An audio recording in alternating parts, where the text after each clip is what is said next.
dorul meu prin lume, fără haină, fără nume, dar găsește a ta privire și devine nemurire.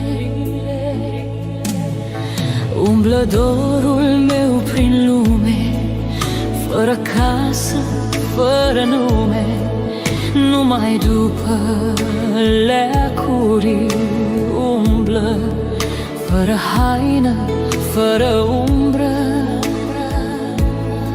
Umblă și mă pedepsește, ochii tăi nu-i găsește,